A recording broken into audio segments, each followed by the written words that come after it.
Sa isang bayan na kung tawagin ay San Sebastian, ay pinamumugaran ng mga aswang, bampira at taong lobo na pinamumunuan ni Drago, isang hybrid na aswang na nag-evolve at patuloy na lumalakas sa paglipas ng panahon.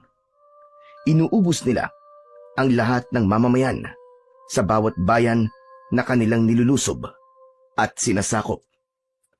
Kinakain nila ang mga lamang loob at sinisipsip ang kanilang dugo. At kapag naubos na ang mga mamamayan, ay lilipat naman sila ng ibang lugar na kanilang lulusubin at sasakupin. At sa kasalukuyan nga, ay bayan naman ng San Sebastian ang kanilang sinasalakay. Oo, ang bayan ng San Sebastian na kung saan ako isinilang at dito rin nagmula ang aking mga ninuno. Tahimik at payapa ang bayan ng San Sebastian sa loob ng maraming taon. Naglingkod na mayor ang aking lolo at maganda ang kanyang track record. At ako man ay naglingkod din bilang hepe ng kapulisan sa loob ng mahabang panahon. Matagal na ako nagretiro, pero naging aktibo pa rin ako sa ibang kaparaanan. Pinamumunuan ko ang isang grupo ng mga vigilante na nagtatanggol sa sino mang gustong manggulo sa bayang aking sinilangan. Bagamat ang pagiging vigilante ay labag sa batas, ay hinayaan na lang yon ng otoridad sa amin dahil maganda rin ang aking track record at malaki ang naitutulong namin sa pagsugpo sa kasamaan. May ilan na ring grupo ng mga tulisan at rebelde ang nagtangkang manggulo at mangulimbat sa aming bayan, pero hindi sila nagtagumpay at nagawa namin silang itaboy. At ngayon nga ay panibagong banta ang kasalukuyang hinaharap ng aking bayan. At marahil ito na ang pinaka matinding laban na aking susungin sa aking buong buhay, dahil hindi na mga ordinaryong tao ang aking kalaban, kundi masasamang elemento, mga halimaw na kampon ng kadiliman. Isang matindi at malaking hamon ang pagsugpo sa mga kakaibang uri ng nilalang, dahil kakaiba rin ang kanilang lakas at kapangyarihan. Kaya naman, kailangan namin ng iba yung pag-iingat at paghahanda kung paano nga ba namin susugpuin ang iba't ibang uri ng halimaw at maligno. Kaya naman, nagtipon kami sa plaza ng mga kasama kong vigilante. Dumalo rin sa pagpupulong ang ilang mga pulis at marami ring mamamayan ng San Sebastian ang naroroon. Kailangan kasi naming magkaisa upang maipagtanggol ang aming sarili at ang aming bayan. Kaya naman, halos mapuno ang plaza na pinagdausan ng pagpupulong. 4:00 ng hapon, nag-umpisa ang aming pagpupulong. Mga kababayan, pinulong ko kayo rito dahil gusto kong malaman ang inyong opinyon tungkol sa mungkahi ng ating mayor. Papayag ba kayo na lisanin natin ang bayan ng San Sebastian? Aba, hindi. Hindi kami papayag dyan. Oo nga naman, hindi namin lilisanin ang bayan ito. Pero mauubos tayong lahat kung di tayo aalis dito. Hindi tayo dapat matakot dahil ililigtas tayo na sugo ng langit. Oo nga naman, ililigtas tayo ng sugo ng langit dahil yun ang susulat sa aklat ng mga propesiya, hindi ba? Hindi totoo yan. Dahil kung totoo nga maipapadala sugo ang langit, di sana'y dumating na siya noon pa. Naging maingay ang paligid dahil sa iba't ibang reaksyon ng aking mga kababayan. Merong mga matatapang na gustong ipagtanggol ang aming bayan, pero meron ding mga natatakot at gusto nang lumikas. Hindi ko sila tinipon para magdesisyon kung mananatili ba kami o lilikas para takasan ang masasamang elemento. Buo na ang aking pasya 10 ng aking mga kasama. Hindi kami papayag na masakop at maubos ng aming mga kalaban. At tungkol naman sa sinasabi nilang sugo ng langit, ay wala yung kasiguraduhan, kaya hindi ako aasa sa isang nilalang na walang tiyak na oras kung kailan siya dadating, at wala ring nakatitiyak kung dadating pa nga ba siya. Kaya wala kaming ibang pwedeng asahan kundi ang aming mga sarili. Lalaban kami hanggang sa dulo ng aming hininga. Kaya pinatahimik ko sila at muli akong nagsalita. Humahanga ako sa inyong katapangan dahil nakahanda kayong magbuwis ng buhay para sa ating bayan. At doon naman sa mga natatakot at gustong lumisan, ay naiintindihan ko kayo. Alam kong gusto lang ninyong makatakas at pumunta sa ligtas na lugar. Pero wala naman yung kasiguraduhan. Walang tiyak na ligtas tayong mapupuntahan, mga kasama. Nagsalita rin ang isa kong kasama, si Elektra, isang mandirigmang vigilante na marami ng karanasan sa pakikipaglaban. Hindi maganda ang kanyang naging karanasan dahil naging biktima siya ng malupit na mundo. 18 taong gulang siya nang maulila siya sa magulang dahil napatay sila sa isang ambush. Matinong lingkod ng bayan ang kanyang tatay. Isang tapat na gobernador na maraming kalaban sa politika, at isang kurap na politiko ang nagpapatay sa kanya. Hindi nakamtan ni Elektra ang hustisya dahil na rin sa umiiral na corrupt justice system sa ating lipunan. May 2 pa siyang nakababatang kapatid na babae na napatay naman ng mga magnanakaw na miyembro ng Akyat Bahay Gang, at hinalay din muna ang 2 niyang kapatid ng mga adik na magnanakaw. Mabuti na lang at wala siya sa kanyang bahay nang mangyari yun, dahil malamang na naging biktima rin siya ng mga halang ang kaluluwa. Nagkataon namang miyembro ng isang vigilante group ang isa niyang kaibigan, kaya sumapi siya sa grupong yun na ang tanging layunin lamang ay puksain ang mga salot ng lipunan. May konting alam sa martial arts si Elektra at dumaan siya sa isang pagsasanay hanggang maging mahusay siya sa larangang yun ng pakikipaglaban.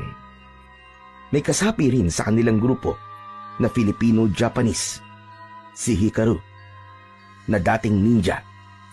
Si Hikaru ang nagturo at nagsanay kay Elektra kung paano gumamit ng katana o samurai kung tawagin dito sa atin sa Pilipinas.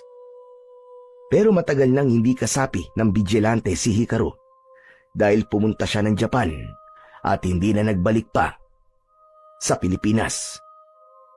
Malaki ang grupo ng mga vigilanteng kinabibilangan ni Elektra.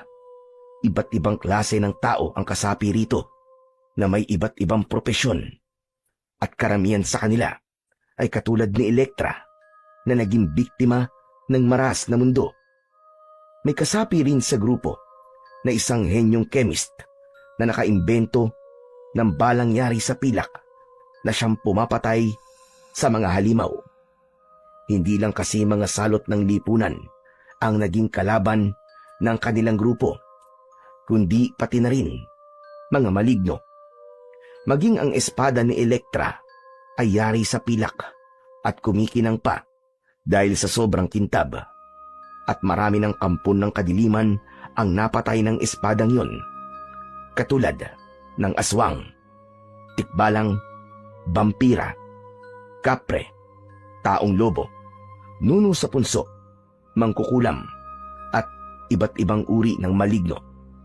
Ang bawat halimaw na mahagip at mahiwa ng sandata ni Elektra ay nasusunog at nagiging abo. Si Elektra ang nag-recruit sa akin, kaya 5 taon na rin kaming magkasama sa grupo ng mga vigilante. Napatay sa isang engkwentro ang aming pinuno, At ako ang naging successor niya dahil ako ang napili ng aking mga kasama at si Elektra naman ang pinili kong maging kanang kamay. Kung tutuusin, ay may iba pang mas qualified kaysa sa akin para maging pinuno.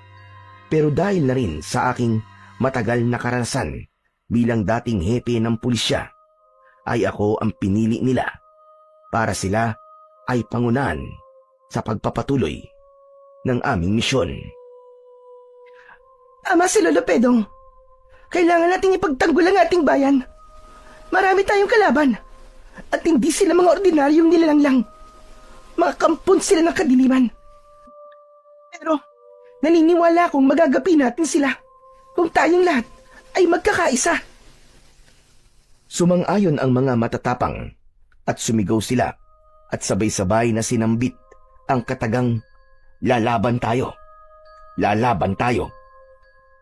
Hindi nakatiis si Bokyo, ang 10 taong gulang na bata na kinupkop ni Elektra dahil ulila na rin sa mga magulang na naging biktima naman ng mga holdapper. Kahit 7 taong gulang pa lang ay sinanay na ni Elektra si Bokyo at tinuruan kung paano makipaglaban. Kaya sa kanyang murang edad ay may karanasan na rin siya sa pakikipaglaban at ang kanyang sandata ay isang tirador at ang ibinabala niya sa tirador, tinggang pilak na kaya ring pumatay ng mga halimaw.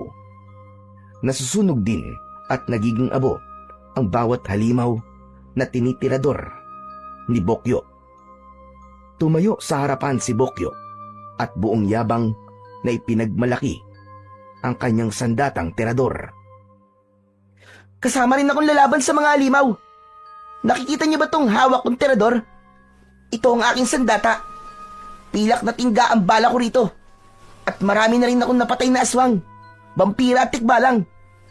May napatay din akong kapre, katulad ng pagpatay ni David kay Goliath. Umiral na naman ang kayabangan mo, Bokyo. Tumigil ka nga. Hindi ako nagyayabang, Ate Elektra. Dahil yun naman ang totoo, di ba? Tama ang kapatid mo, Elektra. Isang inspirasyon si Bokyo at magandang halimbawa para sa ating mga kababayan. Bata pa lang siya, pero may kakaiba siyang tapang at dedikasyon. Marami kaming nakumbinsing sumama sa amin sa pakikipaglaban, pero marami rin ang nagpasyang lumikas at pumunta na lamang sa inaakala nilang ligtas na lugar. Iginagalang ko ang opinyon at desisyon ng bawat isa. Kaya yung mga gustong lumikas ay hindi ko na pinigilan, pero kinumbinsi ko pa rin silang manatili. At yung mga gustong lumaban at ipagtanggol ang aming bayan ay pinalakas ko palalo ang loob upang maisakatuparan ang isang dakilang layunin, ang ipagtanggol ang bayan at mamamayan ng San Sebastian. Naging mahaba ang aming pagpupulong dahil marami kaming mga plano kung paano lalabanan ang mga malignong itinuturing naming naging pinakamalaking banta sa bayan ng San Sebastian. Mahaba ang aming pagpupulong, kaya inabutan kami ng gabi. Mag-aalas 7 na, kaya pinauwi ko na sila. Mga kasama, alam kong nagugutom na kayo. Kaya sige na, magsiuwi na kayo. Gumagabi na rin, kaya kailangan nating mag-ingat at maging handa sa pagsalakay ng ating mga kalaban. Hindi pa man ako natatapos sa aking pagsasalita, ay nakarinig ako ng sigawan at mga alulong ng asong gubat, at kasunod nun ay ang sunod-sunod na putok ng mga baril. Nabigla kaming lahat dahil hindi namin inaasahan ang biglaang pagsalakay ng mga aswang, vampira at taong lobo. Kanya-kanyang takbo ang mga tao para matakasan ang mga halimaw na humahabol sa kanila. Pero marami sa kanila ang hindi nakatakas sa matutulis na kuko at matatalim na pangil ng mga kampon ng kadiliman. Kaya naman, sa ilang minuto lang ay dumanak ang dugo dahil marami ang sinakmal ng mga vampira at taong lobo at meron ding mga naging biktima ng aswang at nakuha ang kanilang mga lamang loob. Pero hindi natinag ang mga kasamahan kong vigilante na may armas na baril na kung saan ay yari din sa tinggampilak ang mga bala. Kaya marami rin silang napatay na mga halimaw. Pero hindi tumalab sa mga kalaban namin ang baril ng mga pulis dahil ordinaryong bala lamang ang gamit nila. Kaya naman, marami ring alagad ng batas ang nalagas sa hanay ng kapulisan.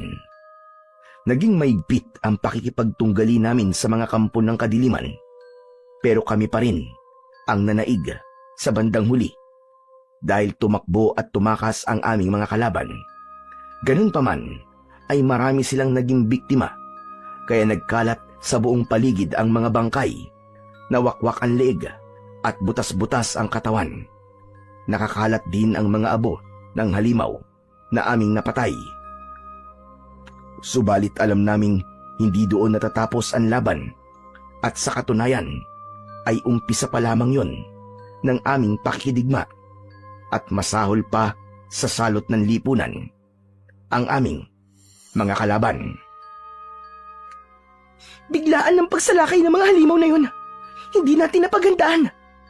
Tama ka, Elektra. Pero kahit naman paano, ay lumaban tayo. Marami rin tayong napatay sa kanila.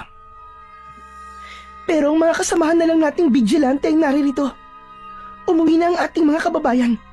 At malamang, hindi na natin sila makukumbinsing patuloy na makipaglaban dahil natakot na sila.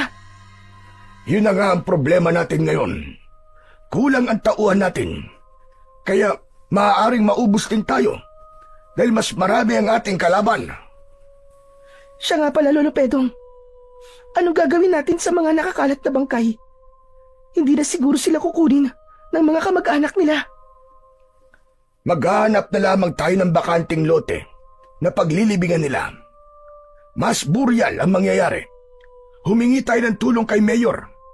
Siya na ang gagawa ng paraan kung paano sila ililibing ng sabay-sabay. Pagkatapos na mailibing ang mga bangkay, ay lumipas ang ilang araw na nababalutan ng takot at pangamba ang buong bayan ng San Sebastian dahil hindi nila alam kung kailan muling sasalakay ang mga halimaw. Naroon sila sa isang kuweba na kung saan ang kanilang pinuno ay si Drago. Si Drago ay isang hybrid na aswang dahil isa rin siyang vampira at taong lobo. Ang nanay niya ay isang aswang at ang tatay naman niya ay isang vampirang taong lobo. Kaya 3 klase ng halimaw ang kanyang mga alagad. Mga aswang, vampira at taong lobo. At kakaiba ang lakas ni Drago. Hindi mananalo sa kanya si Dracula kung sila ay maglalaban ng lakas sa lakas at kapangyarihan sa kapangyarihan. At dahil nga iba't ibang uri ng halimaw ang nananalaytay sa dugo ni Drago, ay kaya niyang magpalit-palit ng anyo. Pwede siyang maging aswang o vampira at pati na rin taong lobo. At talaga namang nakakatakot ang orihinal niyang itsura. Malaki siya na may taas na 2 metro. Mas matangkad pa sa dating NBA player na si Yao Ming. Malaki at matipuno ang kanyang katawang punong-puno ng matigas at makapal na balahibo. At ang kanyang muka ay parang isang lobo. Mahaba ang pangil at nanlilisik ang pulang mga mata. Malaki ang kanyang kamay na may mahahabang galamay at mahaba rin ang matulis niyang mga kuko. Kaya kapag nakita mo siya, ay baka sa takot pa lang ay mamatay ka na. At si Drago sa ngayon ay mahigit na 300 taon na. Kaya naman, hindi na mabilang ang mga lugar ang pinaggasikan niya ng lagim. Bukod sa mga halimaw, ay may isa pang matapat na alagad si Drago. Si Maruka, isang mangkukulam na babaylan at maraming alam. sa propesiya. Napabagsak na ang mga tauhan mo, Boss Drago. Mukhang nakatagpo sila ng katapat. Oo nga. Hindi ko akalaing marami rin palang matatapang na mandirigma ang bayan ng San Sebastian. At hindi ko inaasahang marami ang malalagas sa aking mga tauhan. Ako ba na'y nagulat, Boss Drago? Napanood naman natin sa aking bolang kristal ang matindi nilang paglalaban. Napansin mo ba ang babae na may hawak ng espadang pilak? Kakaiba ang kanyang bilis at galing. At siya ang pinakamaraming napatay sa aking mga tauhan. Hindi siya ordinaryong tao. Tama ka, Bossing Drago. May kakaiba siya bilis at galing. Pero hindi tayo dapat na matakot sa kanya. Isa lang naman ang dapat nating katakutan. At yun ay walang iba, kundi ang sugo ng langit na posibleng tumapos sa ating lahat. Natatawa ko sa iyo, Maruka. Hanggang ngayon ba naman ay naniniwala ka sa fake news na yun? Totoo ang sinasabi ko, Bossing. Hindi yung fake news. Dahil yun ang nasusulat sa propesiya. Sa katunayan, ay napatay ng sugong yon sina Suma at ang anak niyang si Kalema. Pati na rin si Medusa ay napatay niya. Hindi tumalab sa kanya ang kapangyarihan ni Medusa dahil hindi naging bato ang sugo ng langit. At sa totoo lang, Bossing Drago, kinakabahan na ako sa kanyang pagbabalik. Pues, hindi ako natatakot sa kanya. At kapag nagkaharap kami, ay uubusin ko kanyang dugo at magpapakabusog ako sa kanyang laman. Matagal-tagal ko na rin naririnig ang tungkol sa sugo ng langit, pero hindi ko alam kung dapat ko nga bang paniwalaan ang sinasabi nilang propesiya. At kung totoo nga yun, ay hindi pa rin kami dapat na umasa roon dahil hindi namin alam kung kailan ba darating ang tinutukoy nila na sugo ng langit. Malamang na malipol kaming lahat kung hihintayin pa namin ang isang bayani na magiging tagapagligtas daw ng sanlibutan. Hindi kami dapat na mag-aksaya ng panahon. Hindi na namin hihintayin pang muli na salakayin kami ng mga halimaw. Kaya kami na mismo ang sasalakay sa kanila. Pero hindi yun ganun kadali. Kailangan muna naming malaman kung nasaan ang kanilang lunggang pinagtataguan. At meron kaming nasagap na balita na isang kuweba ang kanilang kampo. At yun ang aming aalamin. Pinuntahan namin ni Elektra ang isang gubat at hinanap namin ang kuweba na yun. Lolo Pedong, halos maghapon na tayong naghahanap. Pero, hindi pa rin natin nakikita ang sinasabi nilang kuweba. Malapit na, Elektra. Nararamdaman kong malapit na tayo. Pero Lolo Pedong, malapit na rin kumagat ang dilim eh. Hindi tayo dapat abutan ng gabi rito. Delikado ang lagay natin. Oo nga, delikado na. Tama ka, umuwi na tayo. At bumalik na lang tayo rito bukas. Mabilis din naming nilisan ang kagubatan ng San Sebastian at bumalik kami sa aming kampo. Tuloy-tuloy pa rin ang ginagawa naming paghahanda, lalong-lalo na sa paggawa ng balang pilak. Kailangan bilisan namin ang aming pagkilos at paghahanda. Hindi namin alam kung kailan muling sasalakay ang mga halimaw at ayaw naming maulit ang nangyari na bigla na lang kaming nabulaga dahil bigla rin ang pagsalakay ng mga halimaw na yon. Samantala, sa kuweba na pinagkukutaan ni Drago ay meron silang binabalak ni Maruka. Hindi pala lingid sa kanilang kaalaman ang pagmamanman namin ni Elektra malapit sa kanilang kinaroroonan. Nakikita pala nila kami ni Elektra dahil ang bolang kristal ni Maruka ay tulad ng isang CCTV na kung saan ay makikita nila ang mga umaaligid sa kanilang hideout. Siguradong babalik sila. Kaya may naisip akong paraan.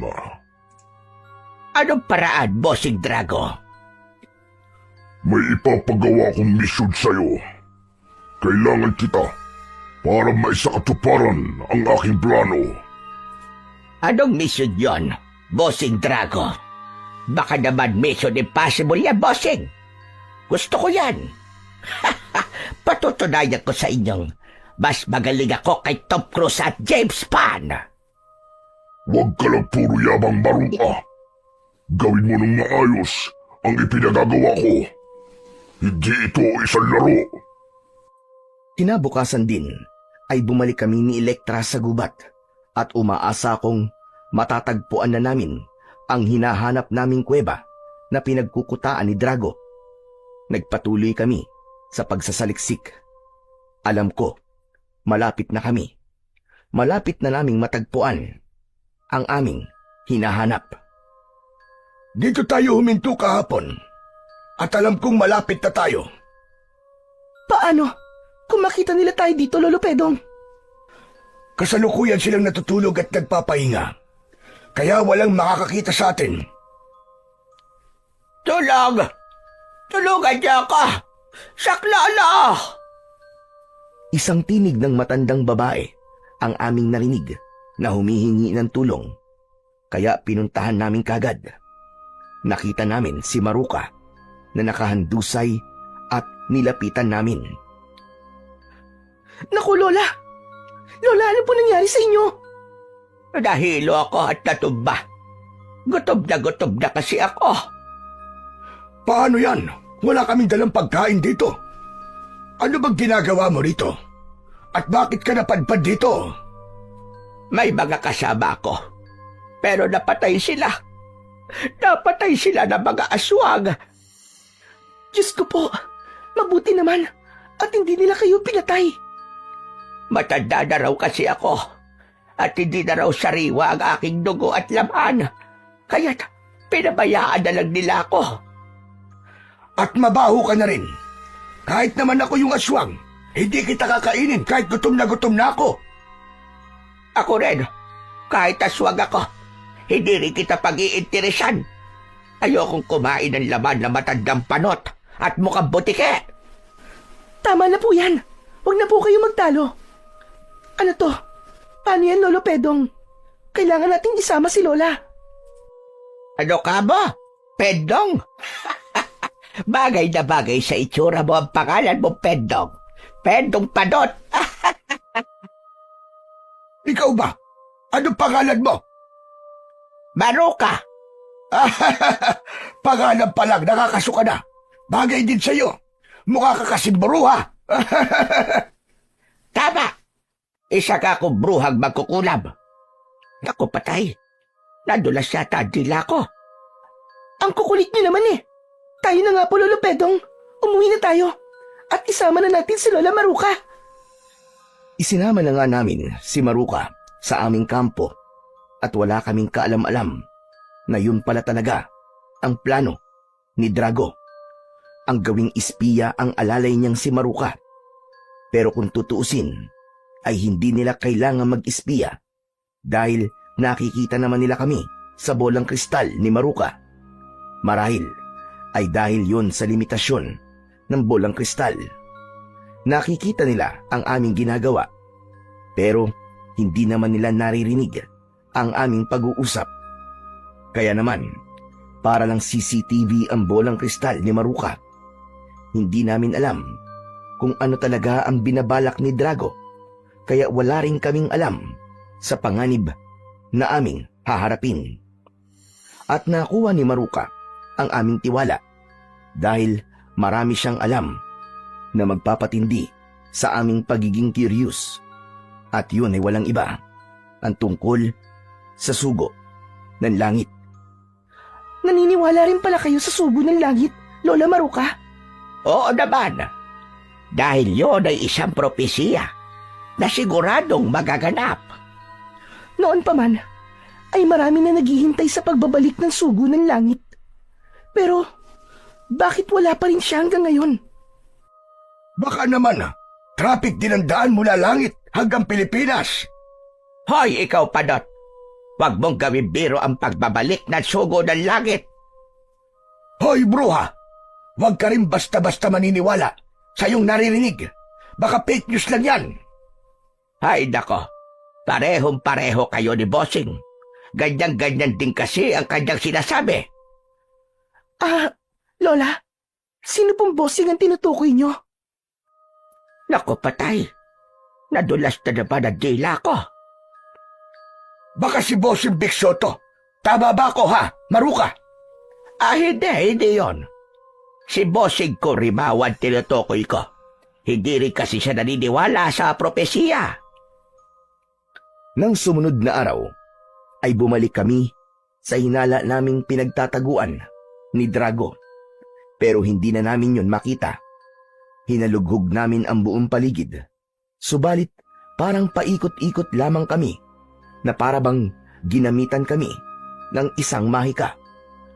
Kahit na anong pagsisikap namin ay lagi kaming naliligaw at hindi namin matuntun-tuntun ang dati naming pinuntahan. At minsan pa ay inabot na kami ng takip silim. Kaya umalis na kami roon at nabigo kaming makita ang kuta ni Drago.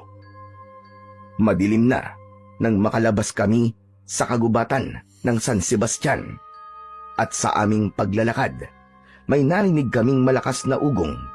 At nang kami ay tumingala, ay may nakita kaming isang sasakyang panghimpapawid.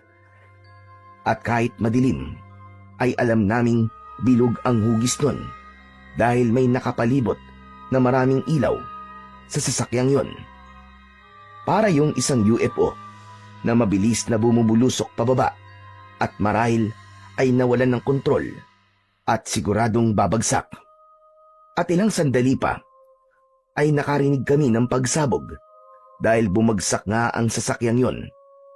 Malapit lamang ang pinagbagsakan nun sa aming kinaroroonan. Halika, Elektra! Puntahan natin! Tignan natin kung ano yun! Sandali lang, Lolo Pedong. Hindi natin alam kung anong nakasakay doon. Paano? Kung alien ang mga yon? Paano natin malalaman kung hindi natin titignan, hindi ba? Pero, Lolo Pedong, Halika na! Bilisan natin! At pinuntahan na nga namin ang lugar na pinagbagsakan ng mahiwagang sasakyan. Umuusok ang wasak na sasakyan ng aming nakita at malaki rin ang uka na nilikha noon sa lupa. Wala kaming nakitang anumang nilalang, kaya hindi namin alam kung may nakasakay nga roon. Nagulat kami nang marinig namin ng isang matikas na boses mula sa aming likuran. Ako ba ang inyong hinahanap? Sa aming paglingon ay nakita namin ang isang lalaking matangkad at matipuno ang katawan.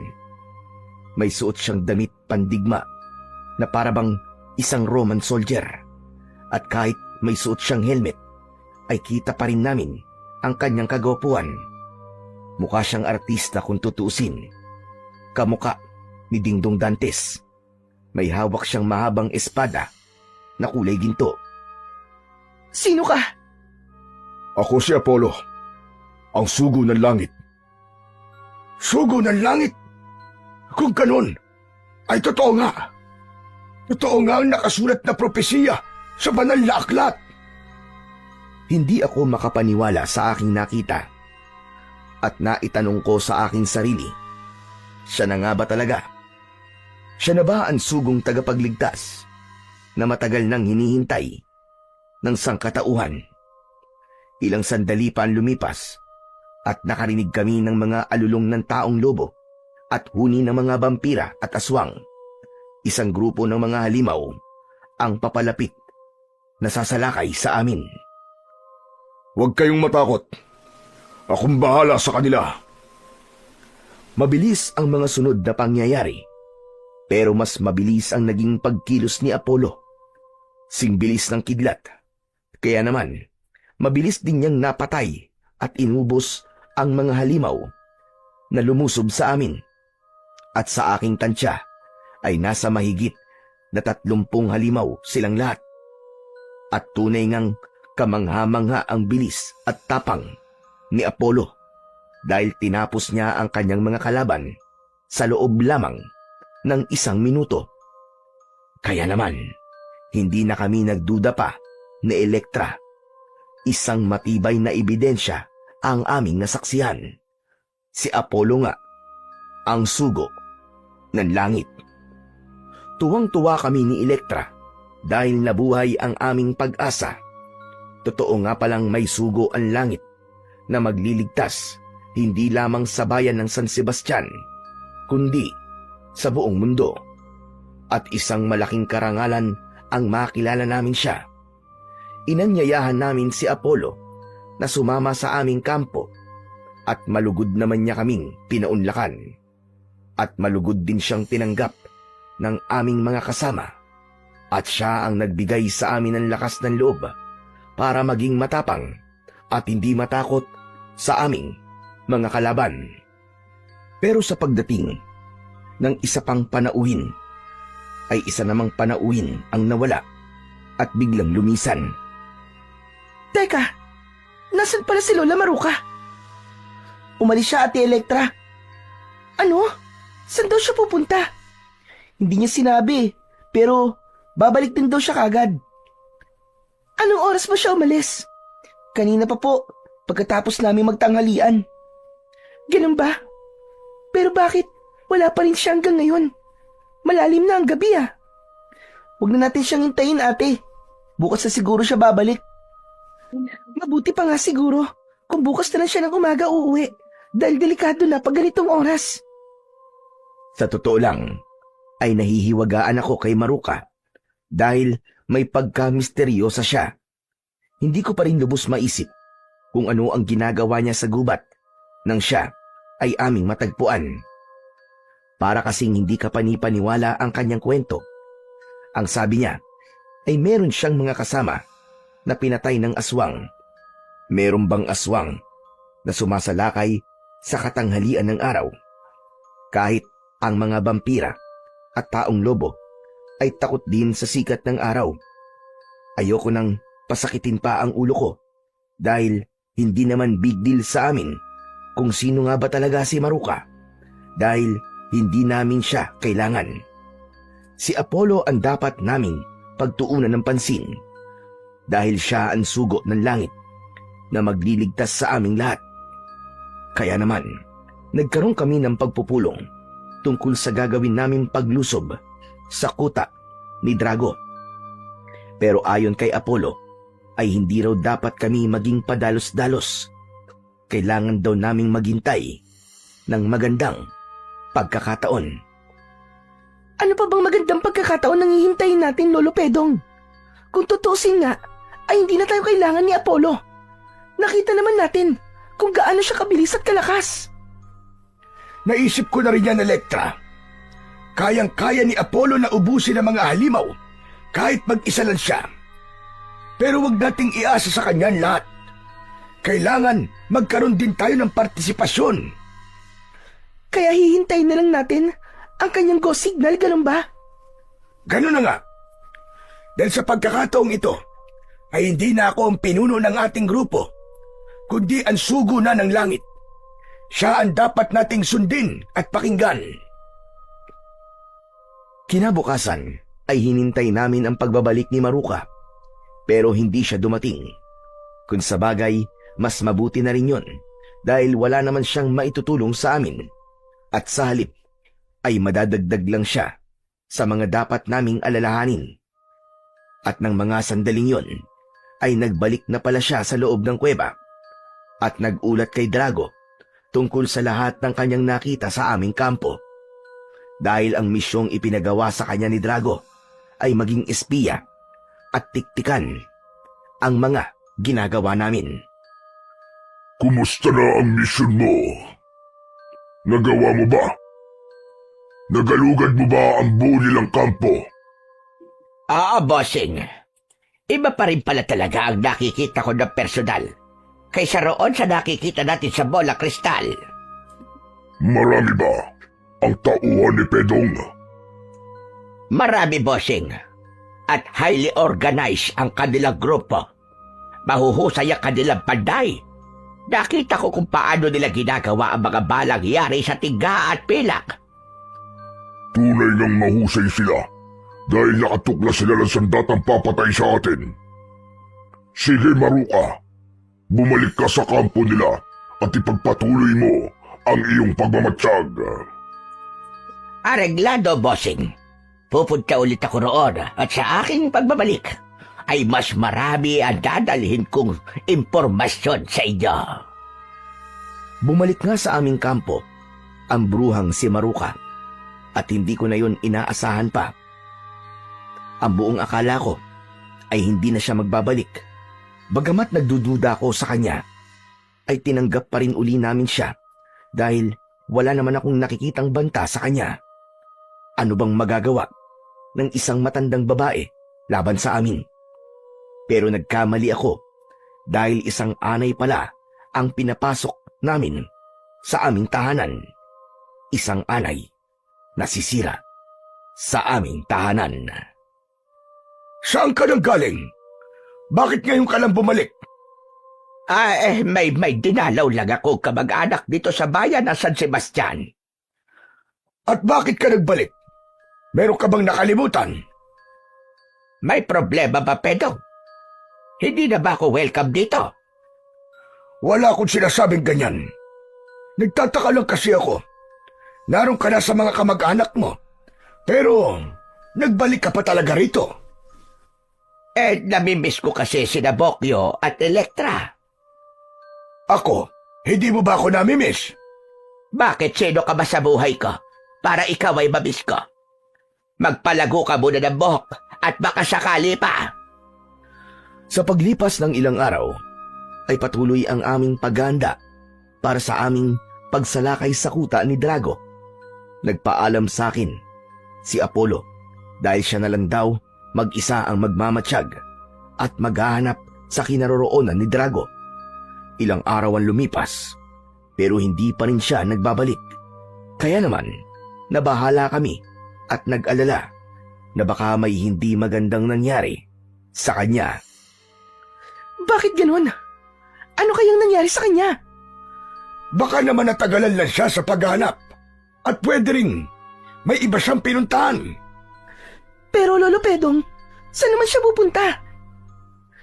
Huwag na lang muna natin siyang problemahin. Hintayin na lang natin siya dahil siguradong babalik din siya. Sana nga ganun lang. Pero paano kung napahamak na pala siya, Lolo? Imposible yun, Elektra. Nakita naman natin kung gaano siya kalakas. At siya ang sugo ng langit. Kaya walang anumang masamang mangyayari sa kanya. Ilang araw pa ang lumipas pero hindi pa rin bumabalik si Apollo. Kaya kaming lahat ay unti-unting pinanghinaan ng loob. Ang aming buhay na pag-asa ay unti-unti na ring namamatay. Ano na nga ba ang nangyari sa sugo ng langit na aming tagapagligtas? Inabandona na niya ba talaga kami ng lubusan? Pinaasa lang ba niya kami? Maraming tanong sa aming mga puso at isipan at wala kaming mahagilap na sagot. Para kaming mga basang sisiw na iniwan ng aming ina. Pero hindi kami dapat maging duwag dahil sa umpisa naman ay buo na ang aming loob na lumaban kahit wala pa ang sinasabi ng propesiya na sugo ng langit. Kaya hindi kami papayag na mamatay ng hindi lumalaban. Kaya naman, tinipon ko at muling pinulong ang aking mga kasama. Sinikap kong palakasin ang kanilang loob dahil sa pagkakataong yun ay wala kaming ibang dapat asahan kundi ang aming mga sarili. Hanggang sa dumating ang aming pinangangambahang pangyayari dahil isang gabi ay humahangos na lumapit sa akin si Bokyo. O Bokyo, humihingal ka. Saan ka ba nanggaling? Meron ka bang ibabalita sa akin? Opo, Lolo Pedong. May dala po akong masamang balita. Ano ka mo masama? Aba, di sana'y nilagyan mo ng make-up para naman gumanda-ganda kahit papano ang ibabalita mo sa akin. Ano ba yan? Hindi po ako nakikipagbiruan sa inyo, Lolo Pedong. Okay, sige. Sabihin mo ng tinutukoy mong masamang balita. Lolo Pedong, muli pong sumalakay ang mga limaw. Ano ka mo? Saan sila sumalakay? Pinasok po nila ang bahay ni Kapitan, pati na rin po ang bahay ng kanilang mga kapitbahay. Diyos ko, humanda kayo. Tutulungan natin sila. Dali-dali kong tinipon ang aking mga tauhan at pinuntahan namin ang lugar na tinutukoy ni Bokyo. Pero huli na ang lahat. Hindi na namin inabutan ang mga halimaw at sa halip ay mga dugo ang bangkay ang aming natagpuan sa loob ng mga bahay na aming pinasok. Kaya naman, ang karamihan sa mga natitirang buhay na mamamayan ng San Sebastian ay lumikas na at nagtago sa inaakala nilang ligtas na lugar. Halos maiyak ako sa sobrang panlulumo dahil nagmistulang ghost town na ang buong bayan ng San Sebastian.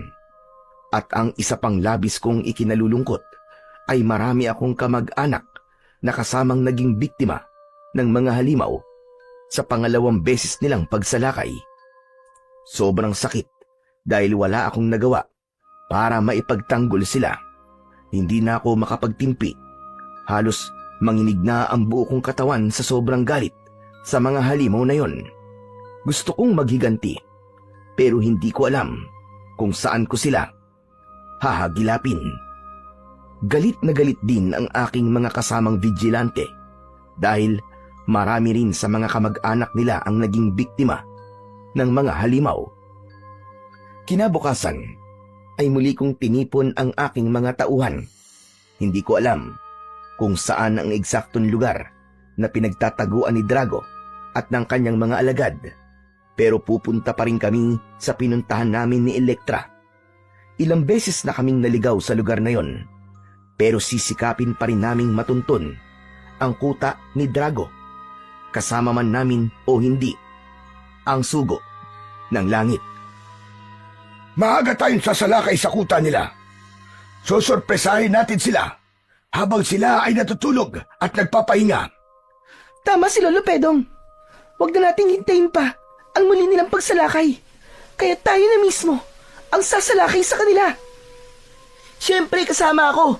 Uubusin natin lahat ang mga salbayang halimaw na yon. Ako rin. Sasama rin ako sa inyo. Apollo! Ikaw ba yan? Diyos ko, maraming salamat at dumating ka. Hindi ko inaasahan na magbabalik si Apollo. Ang buong akala ko talaga ay pinabayaan na kami at iniwan ng sugo ng langit dahil halos 1 linggo na siyang nawala. Humingi siya ng paumanhin dahil natagalan ng kanyang pagbabalik. Marami pa raw kasi siyang ibang bagay na inasikaso at hindi na ako nag-usisa pa. Ang mahalaga ay kasama na namin siya at nakatitiyak akong kami ay magtatagumpay. At meron siyang magandang balita. Alam na raw niya kung nasaan ang kuta ni Drago at ng kanyang mga alagad. Kaya pinangunahan niya kami sa lugar na dapat naming puntahan. Halos 2 oras din kaming naglakad dahil maraming pasikot-sikot kaming dinaanan. Pagod na pagod kami nang makarating kami sa isang kuweba. May natitira pa naman kaming lakas kahit pagod na pagod kami, pero hindi ko alam kung sapat nga ba yun para kami ay magwagi. Hindi kami dapat mangamba at matinag dahil kasama namin ang sugo ng langit na aming tagapagligtas. Kaya kahit anong mangyari, kami ay kanyang poproteksyonan at ipagtatanggol. Pumasok kami sa loob ng kuweba at padilim ng padilim habang lumalayo ang aming nilalakad. Ang ilan sa amin ay may dalang sulo, tangkay ng kawayan na may telang nag-aapoy ang dulo, at yun ang nagsisilbing liwanag sa aming dinadaanan. Hanggang sa makarating kami sa mismong kinaroroonan ni Drago Hindi namin siya nakikita, pero naririnig namin ang kanyang boses. Maligayang pagdating. Kanina ko pa kayong hinihintay. Mabuti naman at nakarating kayo sa aking palasyo. Umalingaw sa buong paligid ang malakas na boses ni Drago, at dahil nga hindi namin siya nakikita, ay nagpalinga-linga kami sa buong paligid. Hindi talaga namin siya nakita at nagpatuloy lamang siya sa pagsasalita. Gutom na ba kayo? Gusto niyo ba kumain? O baka gusto ninyong kayo ang aming kainin? Hindi pa rin namin nakita ang pinagmumulan ng boses na yon. At dahil sa huli niyang sinabi, kami ay naalarma at natakot. At lalo kaming nangamba dahil napansin naming wala na si Apollo. Hindi namin alam kung saan siya nagpunta. Saglit lang kaming nalingat at bigla na siyang naglaho. Oh, bakit kayo natigilan? Naduduwag na ba kayo? Nasaan na pala ang ipinagmamalaki ninyong sugo ng langit? Sino ka ba? At nasan ka? Ikaw ang tuwag dahil ayaw mo magpakita sa amin! Isang putok ng baril ang aking pinakawalan. Magkahalong takot at panggigigil ang aking nararamdaman. Maging ang mga kasama ko ay natatakot na rin. Huwag mong sayangin ang iyong bala. Ireserba mo yan. Huwag kang pikon dahil lalo ka lang pumapangit. Ano ka ba? Walang hiya ka! Magpakita ka sa akin! Lumabas ka! 2 putok pa uli ang aking pinakawalan. Nanggigigil na talaga ako. Alam ko na hindi ako dapat mawala sa focus, pero dismayado talaga ako dahil naisahan kami ni Apollo. Matagal na pala nilang pinag-usapan ni Drago ang gagawing pagpapanggap bilang sugo ng langit. Isinakripisyo ni Drago ang ilan niyang alagad na napatay ni Apollo, at ngayon nga ay nahulog sila sa isang patibong dahil si Apollo mismo ang nagdala sa kanila sa harapan ni Drago. Kaya gano'n na lang ang pagkadismaya ko. Relax lang, Lolo Pedong. Sayang ang bala. Pero anong gagawin natin? Nasaan na ba si Apollo?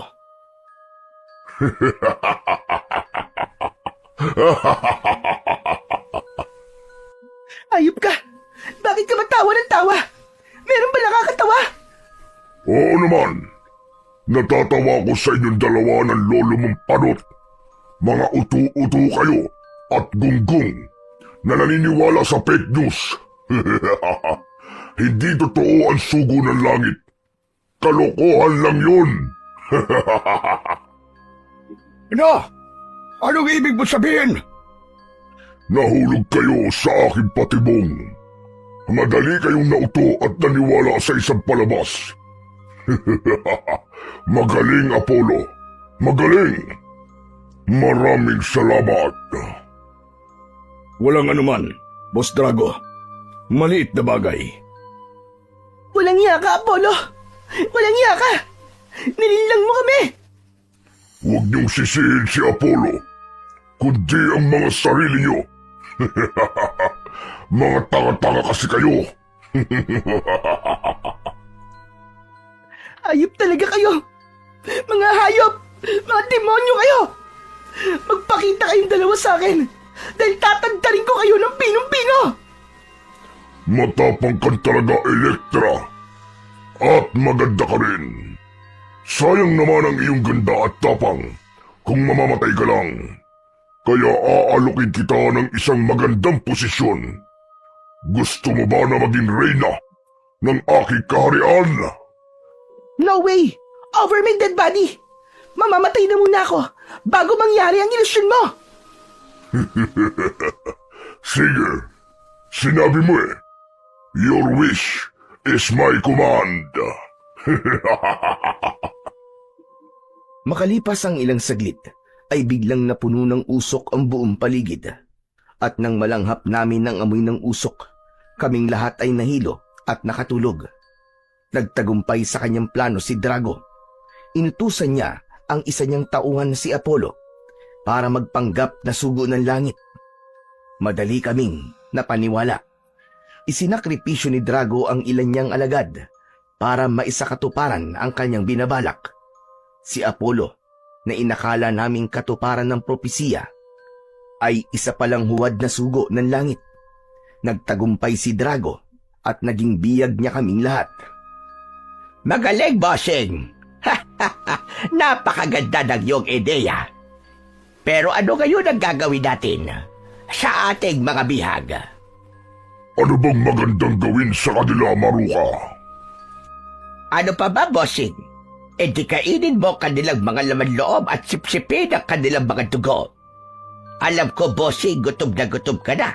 Pati na rin ang iyong mga alagad. Nanghihinayang ako sa kanilang tapang, kaya hindi ko sila papatayin.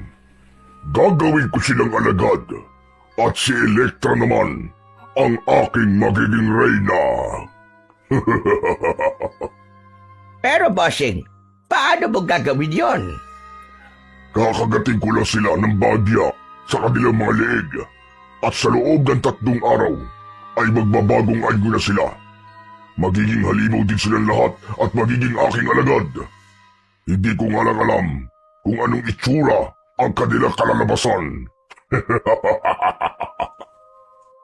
Makalipas ang ilang oras, ay nagising ako.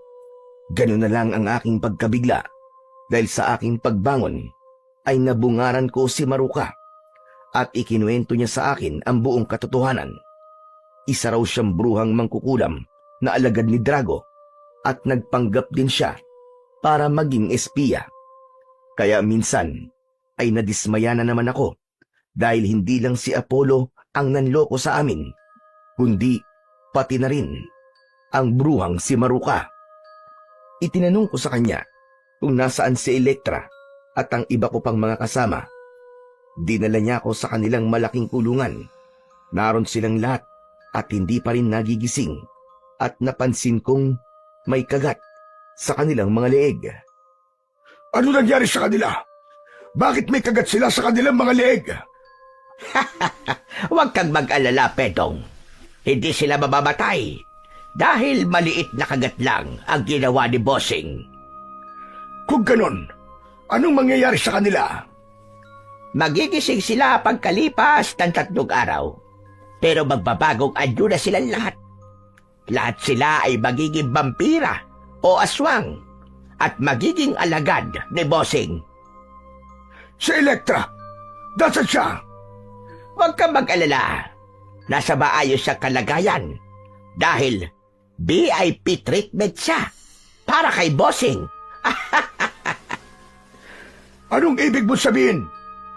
Magiging vampirang aswang din siya at itatakda ang kanilang kasal pagsapit ng kabilugan na buwan. Teka muna sandali. Bakit ako? Wala akong kagat sa leeg. Matanda ka na kasi. Wala ka na silbi para maging alagad ni Bossing. At gusto rin niyang masaksihan mo ang mga sunod na mangyayari. Hindi ko gusto ang masamang binabalak ni Drago at ayoko nang masaksiyan pa yon. Pero anong aking magagawa? Hindi na ako makakalabas pa sa lugar na yon. Hindi ko na magagawang tumakas dahil nakagapos ang aking mga paa at kamay. Kaya malamang na dito na ako mamamatay. Ito na ang aking magiging libingan. Ganun pa man, ay ayoko pa ring mawalan ng pag-asa. Patuloy pa rin akong nagdadasal na sana ay totoo nga ang nakasaad sa propesiya. Sana nga'y totoong may sugo ang langit na magliligtas sa aming lahat mula sa mga kuko ng halimaw. At kung wala na nga akong dapat na asahang tagapagligtas, ay nananalangin na lang ako na sana'y makatakas ako. Pero kung sakaling ang makatakas ako, ano ang aking gagawin? Hahayaan ko na lang bang mapahamak ang aking mga kasama dahil magiging alagad din sila ni Drago? Marahil ay wala na akong ibang magagawa kundi ang manalangin at mukhang dininig ng Diyos ang aking panalangin. Lolo Pedong! Lolo Pedong! Lolo Pedong, gumising kayo! Bokyo, ikaw nga ba yan? Ako nga po ito, Lolo Pedong! Paano ka nakatakas? Tumakas na po agad ako nung una ko marinig ang boses ng pinuno ng mga halimaw. Wala pong nakapansin sa akin at naganap po ako ng malalabasan. May nakita ka ba? Opo, Lolo Pedong. Pero hindi ko po kayo pwedeng iwan, pati na po mga kasama natin. Kaya naghintay po ako ng pagkakataon. Nasaan na po si Ate Electra? Biyag ni Drago si Electra at magiging halimaw din siya pagkatapos ng 3 araw. Magiging alagad siya ni Drago, pati na rin ang ating ibang mga kasamahan. Paano po nangyari yun? Huwag ka na magtanong. Kalagin mo na lang ang gapos ko at tumakas na tayo. Samantalahin natin ang pagkakataon habang natutulog silang lahat. At kinalag na nga ni Bokyo ang aking gapos at nakalabas kami ng kuweba. Nagpunta kami sa aming kampo at iilan na lang ang natira kong kasama. Sila ang mga naiwang bantay at ang lahat ng aking mga kasama pati si Electra ay bihag na ni Drago.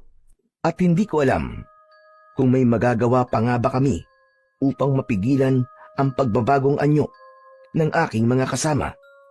Saan nga ba kami pupunta? Kanino kami lalapit upang humingi ng tulong? Isa lang ang alam kong paraan, ang pinaniniwalaan, ang nakasulat na propesiya at umasang magbabalik ang sugo ng langit upang kami ay iligtas. Mabilis na lumipas ang oras hanggang minsan pa ay sumapit na ang dilim. Tahimik ang buong paligid. Nakakabinging katahimikan. At sino pa nga ba ang mag-iingay? Halos naubos na ang mamamayan ng San Sebastian. Marami ang napatay at naging biktima ng mga halimaw. Marami ang natakot at nagsilikas. May ilan pa namang natitira na hindi umaalis dahil wala naman silang mapupuntahan at naghihintay na lamang sa muling pagsalakay ng mga halimaw na tatapos sa kanilang mga buhay. Ilang minuto pa ay may narinig na naman kaming alulong ng lobo at huni ng mga vampira at aswang. Naririyan na naman sila para maggasik ng lagim. Kaya naman, naramdaman naming papalapit na ang aming kamatayan at hindi na namin yon matatakasan. Ganun pa man, sa kabila ng papalapit na panganib, ay may napansin kaming maliit na liwanag sa may kalayuan at palaki ng palaki ang liwanag at palapit ng palapit na parabang nakikipag-unahan sa paglapit ng mga halimaw. At nang malapit na ang liwanag, ay nalantad ang tunay niyang anyo. Isang mahiwagang nilalang ang nakasakay sa kabayong kulay puti. Kulay puti rin ang suot niyang damit na sobrang liwanag at nakasisilaw tignan. Subalit, mas nakakasilaw ang kanyang muka at nagbabagang parang apoy ang kanyang mga mata. Maging ang dala niyang espada ay nag-aapoy din. Sino ba ang nilalang na ito? Siya na ba ang hinihintay naming sugo ng langit? O isa rin ba siyang impostor na katulad ni Apollo? Palapit na rin ng palapit ang mga halimaw at sinalubong sila ng mahiwagang nilalang na nakasakay sa kabayo at pinaslang niya ang mga halimaw gamit ang espadang nag-aapoy. Ang bawat halimaw na mahagip ng kanyang espada ay naglalahong parang bula. Walang naiiwang bakas kahit isang butil ng abo. Marami ang napatay niyang mga halimaw. Hindi ko alam kung gaano sila karami, pero sa aking tansya ay aabot sa 100 silang lahat. Sino nga ba ang nilalang na ito? At bakit ganun siya kalakas? Marahil nga'y siya na ang sugo ng langit dahil mas mabilis siya at mas malakas kumpara kay Apollo. Ilang sandali pa ay unti-unting nagbago ang anyo ng mahiwagang nilalang. Nawala ang liwanag sa suot niyang damit at hindi na rin nakakasilaw ang kanyang muka. Nagbago ang kanyang itsura na ngayon katulad na lang ng isang tao, isang binatang maamo ang muka, at siya ay lumapit sa amin. Kumusta mga kaibigan? Ayos lang ba kayo? Ayos lang kami. Huwag kayong matakot. Hindi ako kaaway. Isa akong kaibigan at naparito ako upang kayo ay iligtas. Sino ka ba? Ikaw ba ang katuparan ng propesiya? Ikaw ba ang sugo ng langit na magliligtas sa sanlibutan? Hindi ka ba isang impostor na katulad ni Apollo? Hindi ako isang impostor. Dahil ako ang tunay na sugo ng langit. Kung ganon, tulungan mo ang aking mga kasamang binihag ni Drago. Sige, sabihin niyo kung nasan sila at ngayon din ay pupuntahan natin sila. Hindi kami nag-aksaya ng panahon, kaya agad din naming pinuntahan ang kuta ni Drago. At alam na rin ni Drago ang nangyari dahil nakita niya sa bolang kristal kung paano paslangin ng sugo ng langit ang kanyang mga kampon. Kaya gano'n na lang ang kanyang pagkadismaya at pagkabahala. Sabi ko naman sa'yo, bossing, totoo nakasulat na propesiya. Kaya dumating na ang katapusan nating lahat. Patay na tayo ngayon. Hindi. Hindi totoo yan, Maruka.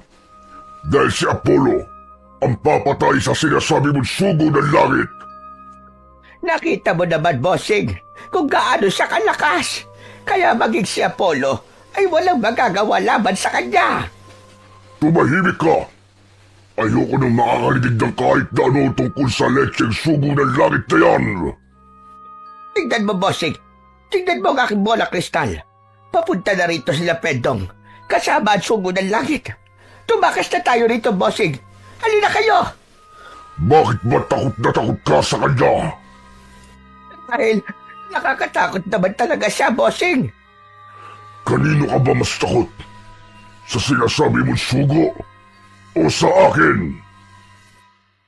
Nanlisik ang mga mata ni Drago at inilabas niya ang kanyang mahaba at matutulis na pangil.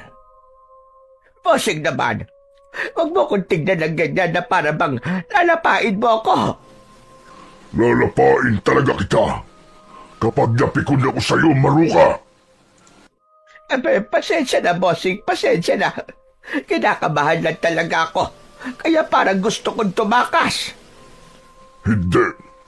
Hindi tayo tatakas. Dahil ako mismo. Ako ang papatay sa sugo ng langit. Kahit madilim ang aming dinadaanan, ay natuntun pa rin namin ang kuta ni Drago. At sa bungad pa lang ng kuweba, ay sinalubong na kami ng isang katerbang alagad ni Drago. Biglang nagbago ang anyo ng sugo at minsan pa, nagliwanag ang kanyang damit. Nagliwanag din at nakasisilaw ang kanyang muka at nag-aapoy ang kanyang mga mata at nag-aapoy din ang hawak niyang espada. Nasa isang sulok lang kami ni Bokyo at pinapanood namin ang umaatikabong bakbakan. Sugo ng langit laban sa mga halimaw na kampon ng kadiliman. May mga halimaw ding sumasalakay sa amin pero napatay namin sila dahil may armas pa rin akong baril at dala naman ni Bokyo ang kanyang tirador. Meron ding ilang halimaw na naduwag at tumakbo upang matakasan ang hagupit ng umaapoy na espada. At nang wala na ang mga kalaban, ay lumitaw si Apollo, ang pinakamalakas na alagad ni Drago, at nagbago ang anyo ni Apollo dahil isa siyang taong lobo at tunay na napakalaki niya. Mas malaki pa siya kay Drago. Malaki ang kanyang ulo, kaya naman mahaba ang kanyang nguso at napakarami niyang pangil na sintigas ng bakal. Mas mahaba rin at mas matulis ang kanyang mga kuko kumpara kay Drago, pero mas malakas pa rin at mas makapangyarihan si Drago kesa sa kanya. Pumapangalawa lang siya kay Drago. Buong tapang na kinalaban at sinagupa ni Apollo ang sugo ng langit. Naging mahigpit ang kanilang pagtutuos, pero sa bandang huli ay nanaig pa rin ang liksi at bilis ng sugo ng langit. Nahagip si Apollo ng nag-aapoy na espada, kaya siya namatay at biglang naglaho. At ang pangyayaring yon ay napanood ni Drago at Maruka sa bolang kristal. Maliwanag pa sa sikat ng araw, bossing. Sa nagaan sugo ng langit. Nagawa niyang paslagin ang iyong pinakamalakas na alagad. Kaya tayong dalawa naman ang kanyang isusunod. Pwede ba? Huwag kang magulo, Maruka. Dahil nakakahawa ang iyong kaduwagan. Bakit, bossing? Hindi ka ba naduduwag? Hindi ka ba natatakot? Hindi. Anong hindi? Ay ano, kitang-kita sa itsura mo. Tumigil ka, Maruka. Pag hindi ka pa tumigil, kakainin kita ng buo. Maniwala ko sa'yo. Talaga ba? Sige nga. Oh, eto ang leeg ko. Kagatin mo ko. Sige. Naku po, anak ka ng teteng. Puro libag ang leeg mo, Maruka. Kaya pala ang lakas na loob mo. Dahil alam mong hindi kita papatusin. Pero ano ang gagawin natin ngayon, bossing? Paano natin haharapin ang sugo ng langit? Dalawa na lang tayo rito. Dahil marami na sa iyong mga alagadan tumakas. Kaya tumakas na rin tayo. Sabi ko naman sa'yo, hindi ako tatakas. Papatayin ko ang sugo ng langit. Wala nang makakapigil sa amin, kaya pumasok na kami sa loob ng kuweba. Madilim sa loob, pero ang nag-aapoy na espada ng sugo ng langit at ang makintab niyang puting kasuotan ang nagsilbing liwanag. Tahimik at wala kaming makita sa loob. Marahil ay nagtatago na si Drago at nanginginig sa sobrang takot. Pati na rin ang bruhang si Maruka dahil nakita nila ang kakaibang lakas at kapangyarihan ng sugo ng langit. Lumabas ka na, Drago! Huwag kang magtago at harapin mo na ang iyong kamatayan! Humanda ka, Drago! Dahil dumating na ang iyong katapusan! Hanggang dyan na lang kayo! Isang hakbang pa ninyo ay papatayin ko ang batang ito! Ayop ka! Demonyo ka! Bitiwan mo ako! Bigla palang pumasok sa loob si Bokyo upang hanapin ang ate niyang si Elektra at nakita siya ni Drago. Nasaksihan naman ni Drago mula sa bolang kristal kung gaano kalakas ang sugo ng langit, kaya nakaramdam din siya ng takot. Ayaw niyang makipagsapalaran, kaya hindi siya lalaban ng parehas. At may naisip nga siyang paraan kung paano pasusukuin ang sugo. Hinuli niya ang bata at ginawa niyang panangga at kasangkapan para maipagtanggol ang kanyang sarili at hindi makakilos ang sugo. Wala siyang magagawa dahil hawak ni Drago ang leeg ni Bokyo at sa isang sakal lang niya ay siguradong todas ang pobreng bata. Pilit na pumipiglas naman si Bokyo. Ano ba? Sinabi ng bitiwan mo ako eh! Bitiwan mo ako! Huwag ka nang pumalag dahil hindi ka na makakatakas. Huwag ka nang makulit.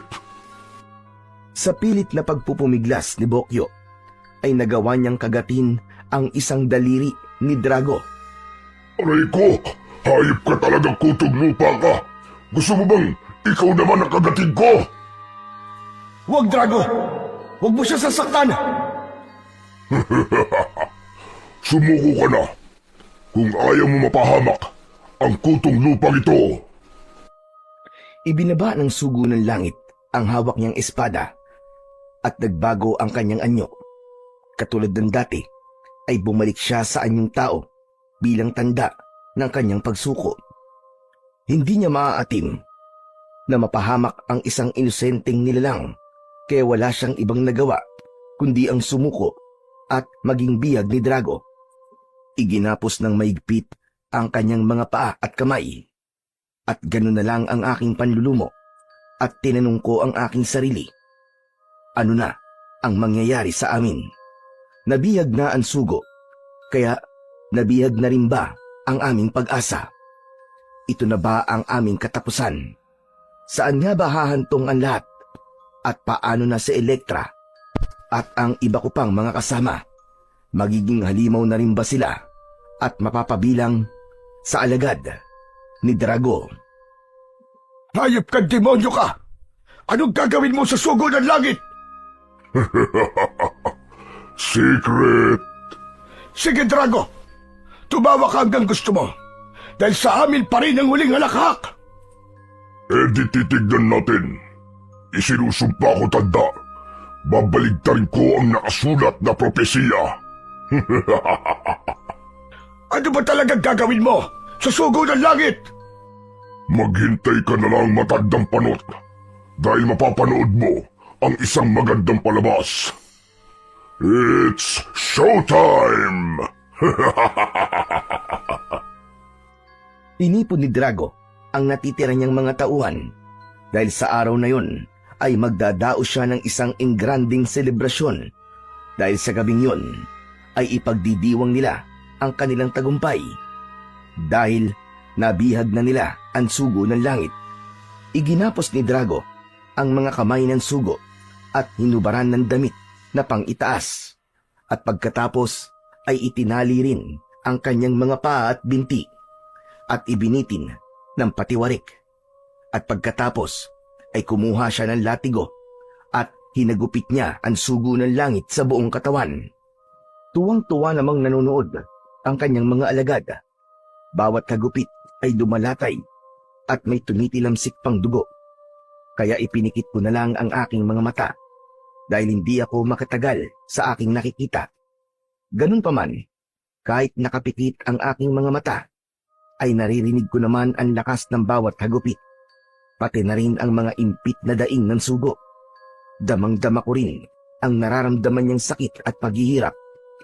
Ibiniti na nga siya ng patiwarik at pagkatapos ay hinagupit pa ng latigong maraming matutulis na sima. Tuloy-tuloy ang hagupit ni Drago at huminto lamang siya nang siya ay mapagod. Punong-puno ng latay at sugat ang iba't ibang bahagi ng katawan ng sugo at duguan na rin siya. Tuwang-tuwa si Drago sa kanyang nakikita at ilang malulutong na halakhak ang kanyang pinakawalan at maging ang kanyang mga alagad ay nagtawanan din. At ako naman ay nanlumo at napaiyak. Hindi ko lubos maisip kung yun ba talaga ang nakatakdang mangyari. Nilapitan ni Drago ang sugo at nilibak pa niya ito. Ganon siya kakampante dahil alam niyang hawak na niya ang tagumpay. O ano, sugo? Kumusta na? Masarap ba? Kaya mo pa ba? Sige, Drago. Tuparin mo ang iyong papel para matupad ang propesiya. Katarantaduhan ang sinasabi niyong propesiya. Mga hangal lang at baliwang naniniwala roon. Patutunayan ko sa inyo na walang kwenta ang inyong pinaniniwalaan. Dumating na ang inyong katapusan. Ang dami mong pinatay sa aking mga tauhan, kaya papatayin din kita. Pero dahan-dahan lang para maramdaman mo ang lupit ng aking pagiganti at kung ano ang iyong natikman ngayon. Umpisa pa lamang yan. Tama na, Drago! Tama na! Maawa ka sa kanya! Patawad talaga ang matandang panot na ito. Sasabihan mo kung maawa? Sabi ko naman sa'yo, manood ka na lang. Gusto mo bang bigyan pa kita ng popcorn at soft drinks para naman lalo ka mag-enjoy sa aking palabas? Pero sobrang pagpapahirap na ang ginawa mo sa kanya. Tama na yon. Nag-uumpisa pa lang ako, kaya hindi pa ako tapos. Sabi ko naman sa'yo, mag-relax ka lang at mag-enjoy sa panonood. Inutusan niya ang ilan niyang tauhan. Lumabas sila ng kuweba at sa kanilang pagbabalik ay may dala na silang krus na kahoy. May ibinigay din sila kay Drago na isang maso at 3 malalaki at mahabang pako. Kaya nahulaan ko ang kanyang binabalak. Anong gagawin mo? Ipapako mo ba sa krus ang sugo? Huwag kang magtanong. Manood ka na lang. Gustong magpakabayani ng ipinagmamalaki ninyong sugo ng langit. Kaya pagbibigyan ko siya. Inutusan uli ni Drago ang ilan niyang mga alagad para kalagahan ang gapos ng sugo. Hindi na halos siya makatayo at makalakad, kaya kinaladkad na lang siya papunta sa krus na kahoy. Inihiga nila ang sugo at inumpisahan na ni Drago na ipako sa krus ang dugo ang binata. Unang ipinako ni Drago ang kanang kamay ng sugo. Hawak siya sa braso ng 2 aswang at sa kabilang braso ay 2 namang vampira. At hawak naman ni Drago ang maliit na maso na ginawa niyang pampukpok sa pako.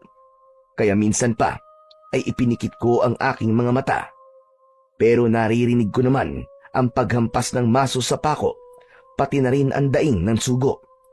Pagkatapos nilang ipako ang mga kamay ng sugo, ay isinunod naman ang 2 paa. Napaiyak na uli ako at naitanong ko sa aking sarili, paano na kami kapag namatay ang sugo ng langit? Mamamatay na rin ba ang aming pag-asa? Dito na nga ba matatapos ang lahat? Minsan pa ay kinausap ni Drago ang natitira niyang mga alagad dahil marami na ang napaslang sa kanila. Kaya kukunti na lang ang natitira niyang mga alagad. Malaki ang nawala sa ating bilang dahil kagagawa ng sugo ito. Pero hindi tayo dapat madismaya dahil wala nang haadlang sa atin sa pag-iimagsik ng lagim. Pero bukas ng gabi ay meron namang madadagdag sa ating bilang dahil magiging halimaw na rin ang mga dati nating kalaban at magaganap ang kanilang pagbabagong anyo bukas ng ating gabi. Yun pa pala ang isa kong inaalala. Magiging halimaw na rin bukas si Elektra at ang mga kasama at kaibigan ko. 24 oras na lamang ang natitira. At hindi ko alam kung may makakapigil pa ba sa pangyayaring yon. At dahil wala nang hahadlang pa sa atin, kaya muli tayong sasalakay at uubusin natin ang natitirang mamamayan ng San Sebastian. Magpapakabusog tayong lahat at ang sugo ng langit ang gagawin nating panghimagas. Bago humayo si Drago at ang mga alagad niya, ay kinausap muna niya si Maruka. Paano, Maruka? Ikaw na munang bahala rito. Aalis muna kami at magpapakabusog. Babantayan mo mabuti ang batang si Bokyo at yung matandang panot. Lalong-lalo na ang tanong ng sugo ng langit kuno. Pero bossing, hindi pa tayo pwedeng maging kampante. Bakit? Ano ba problema? Huwag mo na uling babanggitin ang anumang bagay na may kinalaman sa propesiya dahil babatukan na talaga kita. Yun nga mismo, bossing, ang pinangangambahan ko. Dahil ayon sa propesiya, ay dadaan sa matinding paghihirap ang sugo ng langit. Yun mismo ang ginawa mo. Tinupad mo ang nakasulat sa propesiya. Ano pa bang dapat nating ikabahala? Nakapako na sa krus ang sugo ng langit at wala na siyang magagawa. At mamaya, sa aming pagbabalik, ay siya naman ang aming kakainin. Uubusin namin ang kanyang lamang loob at iinimin namin ang lahat ng kanyang dugo. Pero bossing, hindi magandang ideya yan.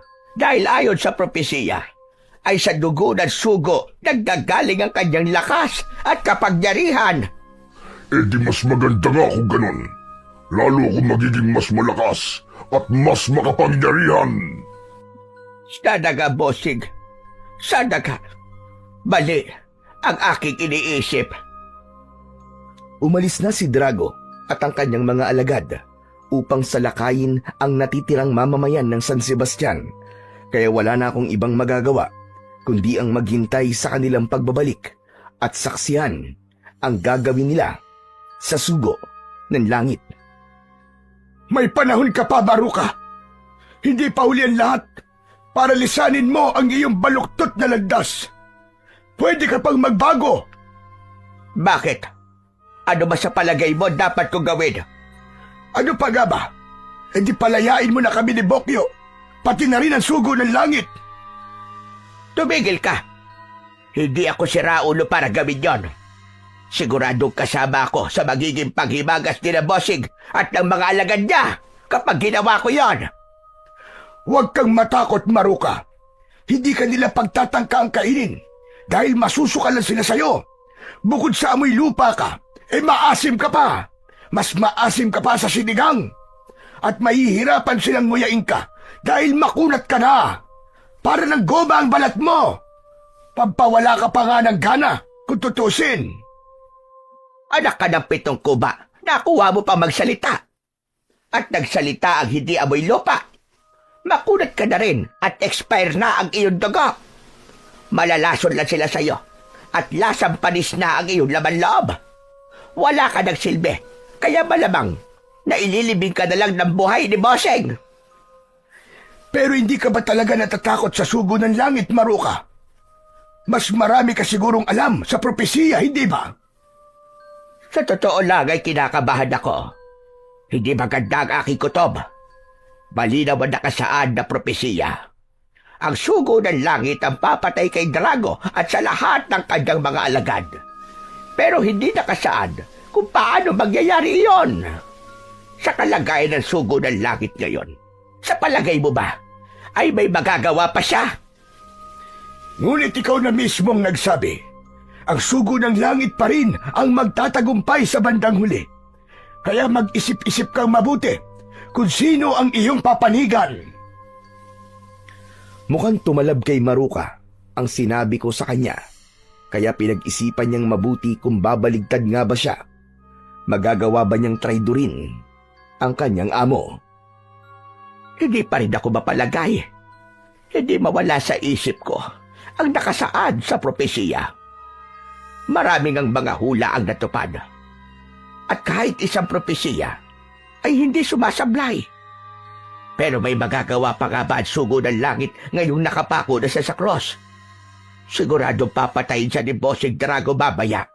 At kapag nangyari yon, ay hindi matutupad ang propesiya sa kauna-unahang pagkakataon. Pero hindi ko tiyak kung ganun nga ang mangyayari. Aabangan ko na lang ang sunod na kabanata. Kapag may naganap na himala at nakawala ang sugo ng langit, edi, sa kanya ko papanig. Magandang ideya.